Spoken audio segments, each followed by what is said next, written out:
സുഹൃത്തുക്കളെ, കഴിഞ്ഞ കുറച്ച് വർഷങ്ങളായിട്ട് ലോകം കണ്ട യുദ്ധങ്ങളിലെല്ലാം പൊതുവായ ഒരു വില്ലൻ ഉണ്ടായിരുന്നു: ഡ്രോണുകൾ. ലക്ഷക്കണക്കിന് ഡോളർ വിലയുള്ള മിസൈലുകൾ ഉപയോഗിച്ച് വെറും ആയിരങ്ങൾ വിലയുള്ള ഡ്രോണുകളെ തകർക്കേണ്ടി വരുന്ന ഗതികേട് ലോകത്തിലെ വൻ ശക്തികൾക്ക് പോലും ഉണ്ടായി. ശത്രു 500 രൂപ ചെലവാക്കുമ്പോൾ നമ്മൾ 5 ലക്ഷം ചെലവാക്കേണ്ടി വരുന്ന ഒരു അവസ്ഥ. എന്നാൽ ഇന്ത്യ ഈ കളി മാറ്റാനായിട്ട് തീരുമാനിച്ചു. ഇന്ന് ഇന്ത്യ ലോകത്തിൻ്റെ മുമ്പിൽ പുതിയൊരു ആയുധം പുറത്തെടുത്തിരിക്കുകയാണ്. വെടിയുണ്ടകളില്ല, സ്ഫോടനങ്ങളില്ല, വലിയ ശബ്ദം പോലുമില്ല. എന്നാൽ ആകാശത്ത് പറക്കുന്ന ശത്രുവിൻ്റെ ഡ്രോൺ കൂട്ടങ്ങൾ ഒരു അദൃശ്യ ശക്തിയേറ്റതുപോലെ ചിറകറ്റ് താഴെ വീഴും. അതാണ് DRDO വികസിപ്പിച്ചെടുത്ത ഹൈ പവർ മൈക്രോവേവ് സിസ്റ്റവും പ്രൊജക്ട് ദുർഗ എന്ന ലേസർ ആയുധവും. ഇന്ത്യയുടെ ഒരു നേട്ടം പോലും സഹിക്കാൻ വയ്യാത്ത ചില ആളുകൾ ഇതൊക്കെ വെറും തള്ളാണെന്ന് പ്രചരിപ്പിക്കും. അവർക്ക് വേണ്ടിയിട്ട് തെളിവിനായിട്ട് ജെയിംസ് ഡിഫൻസ് ന്യൂസ് അടക്കം പബ്ലിഷ് ചെയ്ത വാർത്തകൾ ഞാൻ ഇതോടൊപ്പം ചേർക്കുന്നുമുണ്ട്. സുഹൃത്തുക്കളെ, ഇത് വെറും ഒരു കേട്ടുകേഴ്വിയല്ല. 2026 ജനുവരി 20 ബാംഗ്ലൂരിൽ നടന്ന ഇന്റർനാഷണൽ ഇലക്ട്രോണിക് വാർഫെയർ കോൺഫറൻസിൽ EWCI 2026 ലോകം ഇത് നേരിട്ട് കണ്ടതാണ്. അവിടെ DRDOയുടെ MTRDC സ്റ്റാളിൽ പ്രദർശിപ്പിച്ചിരുന്ന ഹൈ പവർ മൈക്രോവേവ് സോഴ്സുകൾ കണ്ട വിദേശ പ്രതിനിധികൾ പോലും അന്തം വിട്ടുപോയി. എങ്ങനെയാണ് ഭാരതം കാളി എന്ന രഹസ്യ പദ്ധതിയിൽ നിന്നും ഈ ആധുനിക ആയുധങ്ങളിലേക്ക് എത്തിയത്? എന്താണ് ഈ ടെക്നോളജി? ഇതെങ്ങനെയാണ് പ്രവർത്തിക്കുന്നത്? അമേരിക്കയ്ക്കും ചൈനയ്ക്കും ഒപ്പം നിൽക്കാൻ, അല്ലെങ്കിൽ അവരെ മറികടക്കാനായിട്ട് ഇന്ത്യയെ ഇതെങ്ങനെ സഹായിക്കും? എല്ലാം നമുക്ക് വിശദമായിട്ടൊന്ന് പരിശോധിക്കാം. വീഡിയോ അവസാനം വരെ കാണാനായിട്ട് നിങ്ങളൊന്ന് ശ്രമിച്ചാൽ മാത്രം മതി. എല്ലാവർക്കും നമസ്കാരം. ഞാൻ രഘുനാഥ് ചൈതന്യ ഡിഫൻസ് അപ്ഡേറ്റ്സിലേക്ക് വീണ്ടും ഒരിക്കൽ കൂടി സ്വാഗതം. വീഡിയോ ഇഷ്ടപ്പെട്ടെങ്കിൽ ഒന്ന് ലൈക്ക് ചെയ്യാനും ഷെയർ ചെയ്യാനും ചാനലൊന്ന് സബ്സ്ക്രൈബ് ചെയ്യാനും നിങ്ങൾ ശ്രമിക്കാം. 2025 മാത്രം നമ്മുടെ അതിർത്തിയിൽ റിപ്പോർട്ട് ചെയ്യപ്പെട്ടത് 791 ഡ്രോൺ നുഴഞ്ഞുകയറ്റങ്ങളാണ്. പഞ്ചാബിലും രാജസ്ഥാനിലും ലഹരിയും ആയുധങ്ങളും ആകാശത്തു നിന്ന് മഴ പോലെ പെയ്യിക്കാനായിട്ട് അവർ ഈ ഡ്രോണുകളെയാണ് ഉപയോഗിച്ചത്. നമ്മുടെ സൈനിക മേധാവികൾ അന്ന് തിരിച്ചറിഞ്ഞ ഒരു സത്യമുണ്ട്: തോക്കുകളും മിസൈലും മാത്രം കൊണ്ട് ഈ ഈച്ചകളെ കൊല്ലാനായിട്ട് കഴിയില്ല. നമുക്ക് വേണ്ടതൊരു ഇലക്ട്രോണിക് ചുറ്റികയാണ്, ഇലക്ട്രോണിക് സ്ലെഡ്ജ് ഹാമറാണ്. ഇവിടെയാണ് DRDOയുടെ റോള് നിർണായകമാകുന്നത്. വെറും 8 മാസത്തിൻ്റെ ഉള്ളിൽ പരീക്ഷണശാലകളിൽ ഇരുന്ന ചില സാങ്കേതിക വിദ്യകളെ അവർ യുദ്ധമുഖത്തേക്ക് എത്തിച്ചു. ഇതാണ് നമ്മൾ കാണുന്ന മാറ്റം. പലരും ചോദിക്കാറുണ്ട്, ഇന്ത്യക്ക് പെട്ടെന്ന് ഇങ്ങനെ ഇത്തരം ഹൈടെക് ആയുധങ്ങൾ ഉണ്ടാക്കാൻ കഴിഞ്ഞുവെന്ന്. സത്യം എന്താണെന്ന് വെച്ചാൽ ഇത് പെട്ടെന്നുണ്ടായതല്ല. ഇതിൻ്റെ പിന്നിൽ 1980കളിൽ തുടങ്ങിയ ഒരു രഹസ്യ പദ്ധതിയുടെ വിയർപ്പുണ്ട്. അതാണ് കാളി.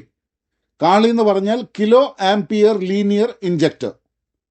ഭാഭ അറ്റോമിക് റിസർച്ച് സെൻറ്ററും DRDOയും ചേർന്ന് തുടങ്ങിയ ഒരു സ്വപ്ന പദ്ധതി. തുടക്കത്തിൽ ഇതൊരു ആയുധമായിരുന്നില്ല, വ്യാവസായിക ആവശ്യങ്ങൾക്കുള്ള ഒരു ഇലക്ട്രോൺ ആക്സിലറേറ്റർ മാത്രമായിരുന്നു.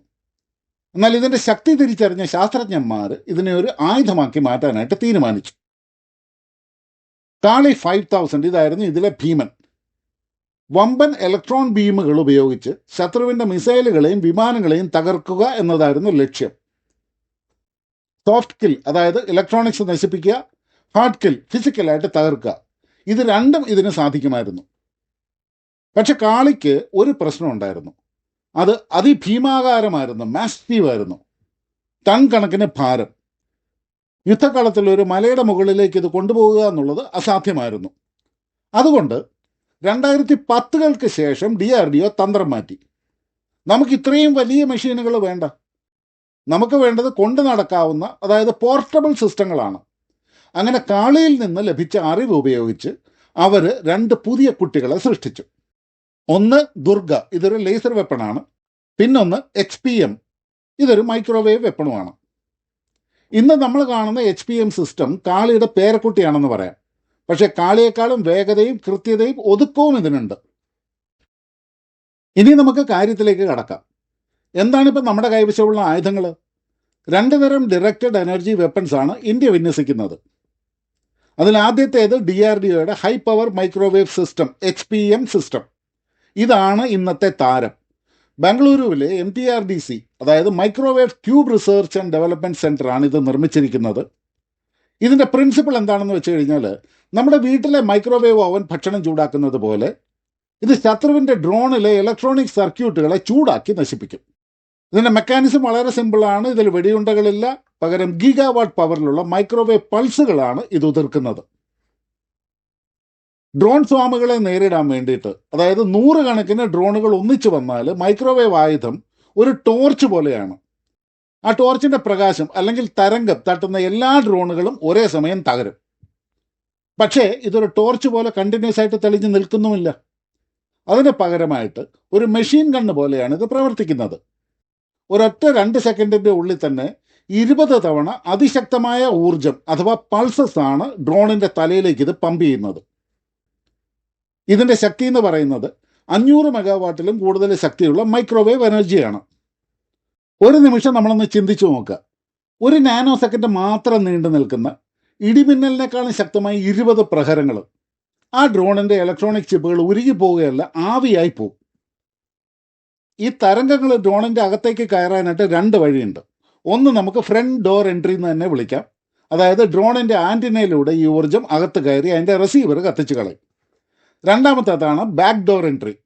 ഡ്രോണിന്റെ ബോഡിയിലുള്ള ചെറിയ വിടവുകളിലൂടെ തരംഗങ്ങൾ അകത്ത് കയറി അതിന്റെ മദർ ബോർഡ് ചിപ്പുകളെ കരിച്ചു കളയുന്നു.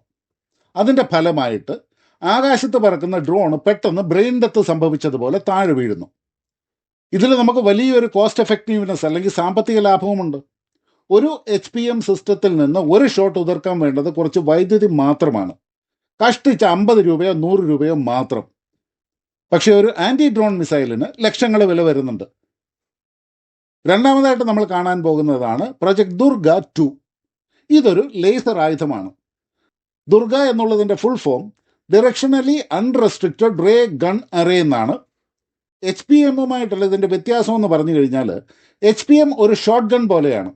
അതൊരു പ്രദേശത്തേക്ക്, അതായത് ഒരു ഏരിയ മുഴുവൻ ആ ഊർജ്ജത്തെ അയക്കും.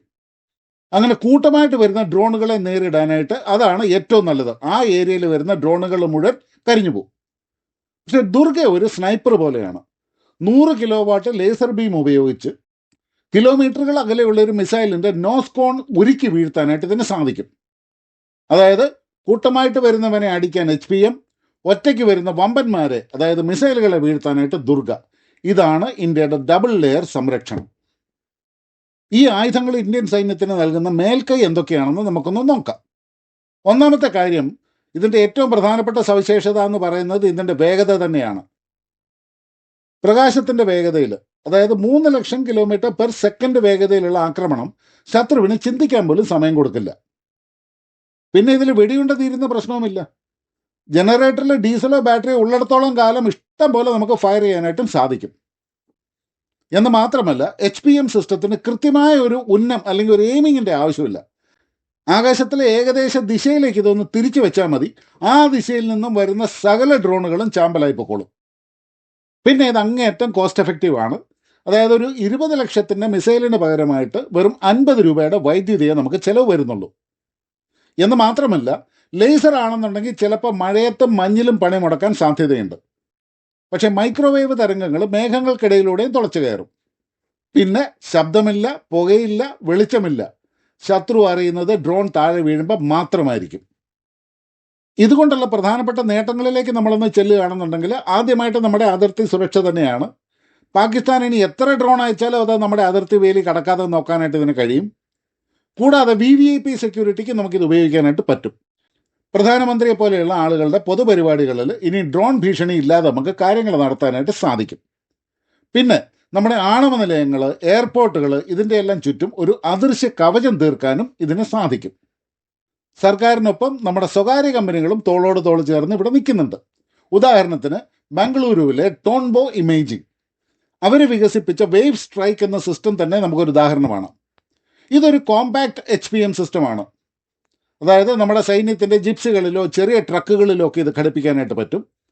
കാട്ടിലും മലമുകളിലൊക്കെ ഒളിച്ചിരിക്കുന്ന ഭീകരന്മാരുടെ ഡ്രോണുകളെ വേട്ടയാടാനായിട്ട് ഇത് സൈന്യത്തിന് വലിയൊരു മുതൽക്കൂട്ടാകും. ഇന്ത്യയുടെ അടുത്ത ലക്ഷ്യം ഇതിലൊക്കെ വലുതാണ്, മിഷൻ സുദർശൻ ചക്ര. ഇതെന്താണെന്നറിയാമോ?